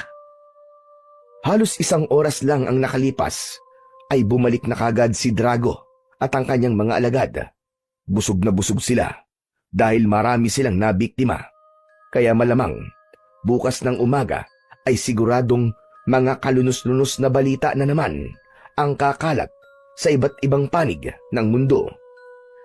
Pinagmasdan ni Drago ang sugo ng langit na nakapako sa krus at kinutya niya ito at pinagtawanan. Kumusta na, sugo? Buhay ka pa ba? Kawawa ka naman dahil mamaya gagawin naming alak ang iyong dugo at gagawin naming pulutan ang iyong laman.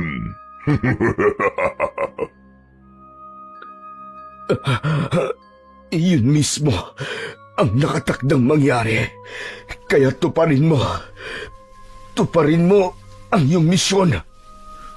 Aba, buhay ka pa nga. Wala nang maniniwala sa'yo.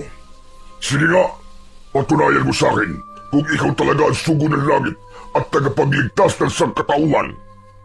Bakit hindi ka bumababa riyan? Iligtas mo ang iyong sarili at pati na rin ang mga biyag namin. Oo, yun mismo ang aking gagawin. Hindi lang sila ang ililigtas ko, kundi ang lahat ng naniniwala at nananampalataya sa akin. Patawa ka rin pala. Ang lakas ng fighting spirit mo. Hindi mo na nga magawang iligtas sa sarili mo. Ibang tao pa kaya? Sorry ka na lang dahil bilang na ang nalalabing sandali sa buhay mo. Minsan pa ay pinulong ni Drago ang kanyang mga alagad. Bagamat silang lahat ay busog na, pero natatakam pa rin sila at nasasabik sa laman at dugo ng sugo ng langit. Lahat sila ay curious kung ano nga ba talaga ang lasa ng dugo at laman ng isang nilalang na may pambihirang lakas. Masasalin nga ba sa kanila ang lakas at kapangyarihan ng sugo ng langit kapag ininom nila ang kanyang dugo. Isa sa gawa na ni Drago ang pagpatay sa sugo ng langit at ang mismong espada ng sugo ang gagamitin niya. Tinusok niya ng espada ang tagiliran ng sugo ng langit at dumanak ang kanyang dugo na parang gripo. Hawak ng dalawa niyang alagad ang isang timba at doon napunta ang maraming dugo ng sugo. May mga ilang patak ng dugo ang tumilamsik kay Drago at sa dalawa niyang alagad. At ang dugong yun ay dumaloy papunta sa kanilang bibig at nang ito ay kanilang malasan ay ubod ng sarap. Yun na marahil ang pinakamasarap na dugo na kanilang natikman. Tumigil ang pagdaloy ng dugo sa katawan ng sugo at halos mapuno ang timba. Kumuha ng malaking kupita si Drago at sumalok siya ng dugo sa timba. Tama na sa akin itong isang kupita. At paghati-hatian na lang ninyo ang dugo na narito sa timba. Paisa-isang lagok lang muna para makatikim kayong lahat. Tuwang-tuwa ang mga aswang na pinagpiestahan ang dugo ng sugo at isang himala ang nangyari. Mahigit 100 silang lahat pero lahat sila ay maraming nainom at may natira pang kalahating timba. Lahat sila ay hindi makapaniwalang ganong kasarap ang dugo ng sugo at sobrang ginhawa sa katawan ang kanilang naramdaman. Maging si Drago ay ganon din. Kakaiba talaga ang sarap at linamnam ng dugo ng sugo. At hindi lang yon, dahil may kakaibang epekto sa kanila ang dugong yon. Dahil pakiramdam nila ay hindi lang na doble, kundi na triple pa ang kanilang lakas. Pumulot ng isang tipak na matigas na bato ang isang aswang at dinurog niya ito sa kanyang mga palad. Namangha ang mga nakakita, kaya ganun din ang kanilang ginawa. Sinubukan nila sa iba't ibang paraan, pero mas kakaiba ang lakas na ipinamalas ni Drago. Hinawakan niya ang ulo ng maso at napipi ito sa kanyang mga palad ng kanyang pisilin. Hindi pa rin nakontento ang mga alagad ni Drago. Lumabas sila ng kuweba para masubukan kung gaano talaga sila kalakas. At minsan pa ay namangha sila dahil mas mabilis na silang tumakbo at mas mataas na silang tumalon. Ibang-iba talaga ang lakas at liksi nila kumpara sa dati. Muli silang pumasok sa kuweba at nagpatuloy sila sa pagdidiwang. Isa itong magandang pangyayari mga kasama. Dahil nasalid sa ating lahat ang lakas at kapangyarihan ng sugo ng langit. Mas mapapadali ang pagsakop natin sa bawat bayan na ating pupuntahan at lalo kong magiging tanyag sa buong mundo. Hindi rin ako makapaniwala sa aking nasaksiyan. Bakit nga ba nagkaganon? Nangangahulugan bang mas marami silang mabibiktima at mas magiging mabilis ang paggasik nila ng lagim? Hindi ko talaga maintindihan kung bakit nangyayari ang mga ito. Lalo silang naging malakas at mas marami ang magagawa nilang pinsala sa ating lipunan. At kung tutusin, ay parang tinulungan pa sila ng sugo ng langit para umangat ng ilang antas ang lakas at kapangyarihan ng mga kampon ng kadiliman. Paano yan, Lolo Pedong? Lalo silang lumakas ngayon. Kaya nga, siguradong mas marami na silang mabibiktima. Ano pong gagawin natin? Wala na po ang sugo ng langit. Patay na po siya. Hindi pa siya patay, Bokyo. Mukhang humihinga pa siya. Pero wala na po siyang magagawa, Lolo Pedong. Halos maubos na po ang kanyang dugo. Tama ka.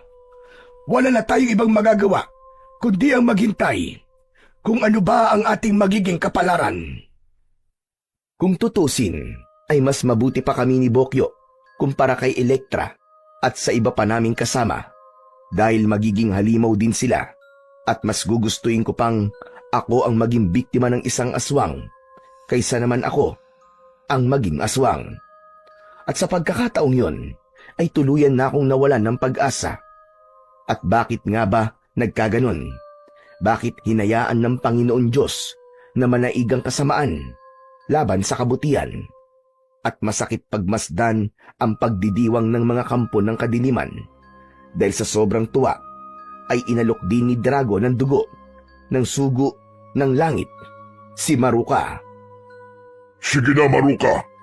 Tikman mo, kahit isang lagok lang. Ayoko niya, bossing. Kaya, wag mo na akong alokin. Tikim lang naman eh. Konting-konti lang. Kahit isang higop lang. At sinisigurado kong magugustuhan mo ito. Dahil sobrang sarap. Bossing, alam mo namang hindi niyo ako kauri. Hindi ako halimaw. Kaya hindi ako umiinom ng dugo at kumakain ng laman ng isang tao. Sigurado ka ba talagang ayaw mo? O nagpapakipot ka lang? Hindi ako halimaw, kundi isang babaylan, bossing. Hindi ako umiinom ng dugo. Siguro ay kung dinuguan pa yan na may kasamang puto. Aba, hindi ko yan tatanggihan. Kung ayaw mo, di sige. Hindi na kita pipilitin. At kahit gusto ko, ay hindi ko pa rin iinumin yan. Wala akong tiwala sa dugog niya dahil naririyan na kapangyarihan ng sugo ng langit. May kutob akong ang dugong mismong yan ang tatapos sa inyong paghahari kasama ng iyong mga alagad. Ano bang pinagsasasabi mo? Nakita mo naman, di ba? Higit pa sa doble ang nadagdag sa aking lakas at kapangyarihan. At habang tumatagal, ay nararamdaman kong lalo akong lumalakas. Ay ano? Ramdam na ramdam ko na palakas ako ng palakas. Tuloy-tuloy nga ang paglakas ni Drago at ng kanyang mga alagad. Kaya lalo silang natuwa hanggang sa unti-unti silang manginig ang kanilang katawan. May kakaibang nangyayari sa loob ng kanilang katawan at ngayon pa lamang nila nararamdaman ang tunay na epekto sa kanila ng dugo, ng sugo. Teka, bakit ganito? Nanginginig ang buo kong katawan. Anong nangyayari sa akin? Anong nangyayari? Naganap na. Anong naganap na? Anong ibig mong sabihin? Naganap na ang propesiya. Ang dugo na sugo ng langit ang tatapos sa iyo at sa iyong mga alagad. Nahulog ka sa isang patibong. Ang dugong inaakala mong magbibigay sa iyo ng dagdag na lakas at kapangyarihan ay siya palang pupuksa sa iyo. Kaya sorry ka na lamang, bossing. Dahil ito na ang iyong katapusan. Hindi maaari. Hindi totoo ito. Patuloy na nanginig si Drago at ang kanyang mga alagad na para silang nangingisay dahil hindi kayang i-absorb ng kanilang katawan ang sobrang lakas at kapangyarihan ng dugo ng sugo ng langit. Patuloy ang kanilang panginginig at napapasigaw na si Drago dahil para bang may matinding lason at mabagsik na kamandag ang ininom niyang dugo. Maging ang mga alagad niya ay napasigaw na rin, kaya isang nakakarinding sigaw at alulong ang maririnig sa loob ng kuweba. Palakas ng palakas ang kanilang pangingisay at unti-unting pumutok ang kanilang mga ugat hanggang sa sumabog ang kanilang katawan at nangamatay silang lahat. Nasunog din ang kanilang mga bangkay at naging abo. At doon ko lang naintindihan ang lahat. Tunay nga palang laging mananaig ang kabutihan laban sa kasamaan. May pagkakataong mahirap intindihin ang dakilang layunin ng Panginoon. Yun bang akala mo ay natalo ka na at nagapi ka na ng kaaway at iniisip mong pinabayaan ka na ng Panginoon? Pero hindi pala, dahil malalim ang kanyang pamamaraan. Lumapit ako sa sugo ng langit. Nakayok-kayok na ang kanyang muka at hindi na siya humihinga. Marahil hanggang doon na lang talaga ang buhay niya dahil natapos na ang kanyang misyon. Alam kong maririnig mo pa rin ako. Kaya gusto kong magpasalamat sa iyo. Maraming salamat dahil tinupad mo ang iyong misyon nang naaayon sa propesiya. Tunay ngang nagmula ka sa kalangitan na para bang isang anghel na inihulog sa amin ng langit. At ang pangyayaring ito ay hinding-hindi namin malilimutan. At ito ay maitatala sa mga kasaysayan ng San Sebastian. Uulitin ko, maraming salamat sa iyo, Sugo ng Langit. Oo. Wala na si Drago at ang kanyang mga alagad. Pero hindi nangangahulugang doon din matatapos ang lahat. Dahil ang pangyayaring ito ay isang kabanata lamang ng aming buhay. At marami pang kasunod na pakikibaka ang aming haharapin. At ang karanasan namin ito, ang paghuhugutan namin ng lakas at inspirasyon para sa mga susunod pang laban. Mabuti na lang at hindi ako uminom ng dugo dahil kung nagkataon ay naging abo na rin ako. Sabi ko naman sa iyo, hindi pa huli ang lahat para ikaw ay magbagong buhay. Magbalik loob ka na sa Panginoon. Tama ka, Pedong. Ganun na nga ang aking gagawin. Teka muna, paano pala si Elektra? Ang aming mga kasama. Hindi pa rin sila nagigising. Anong mangyayari sa kanila? Magiging halimaw pa rin ba sila kahit patay na si Drago? Kumalat na sa kanilang katawan ang kabandag ni Drago. Kaya hindi na mapipigilan pa ang pagiging halimaw nila. Ano ka mo? Pero teka, wala ka bang alam na paraan? Isa kang babaylan, di ba? Kaya kahit paano, ay meron kang magagawa.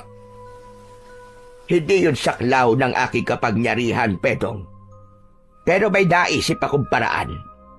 Isa lang ang alam kong remedyo. Anong remedyo? Ang dugo na sugo ng langit. Ipupunas natin sa mga kagat nila sa leeg. Sigurado ka ba? Paano? Kung maging abo rin sila katulad ni na Drago? Hindi sila likas na masama. Dahil hindi sila kampo ng kadiliman. Kaya iba ang magiging epekto sa kanila ng dugo na sugo. Maganda ang mungkahi ni Marua. Kaya yun ang gagawin namin. Marami pang dugo ng sugo ang natira sa timba. Kaya gagamitin namin yon para ipunas sa leeg ng mga kasama kong kinagat ni Drago. Una kong pinuntahan si Elektra. Itinubog ko sa dugo ang isang panyong puti at ipinunas ko sa leeg ni Elektra.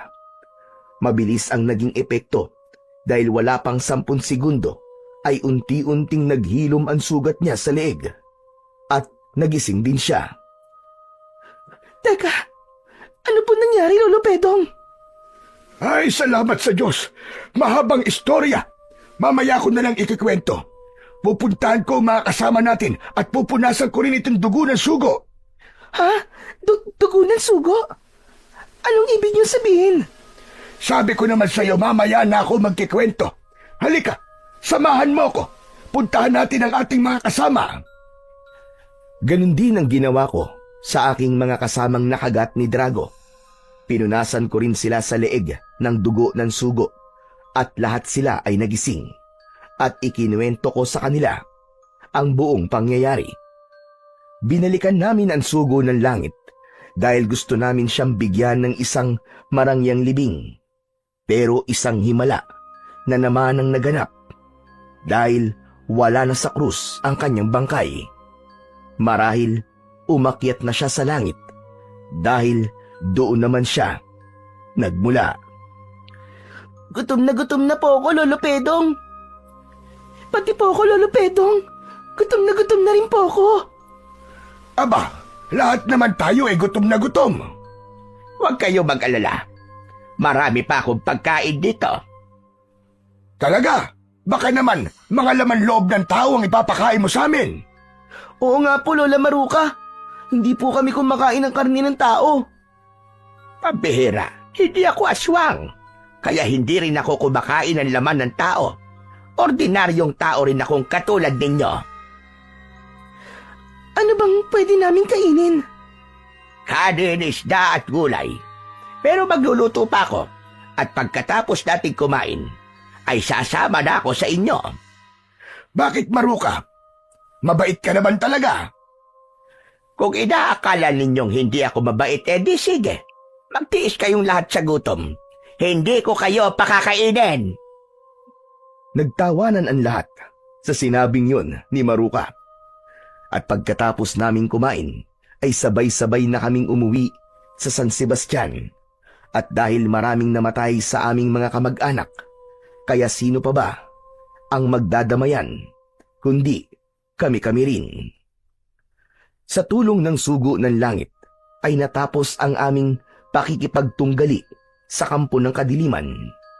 Pero patuloy pa rin kaming magsasama-sama sa pakikipaglaban, hindi lang sa mga kampo ng kadiliman, kundi pati na rin sa mga salot ng lipunan.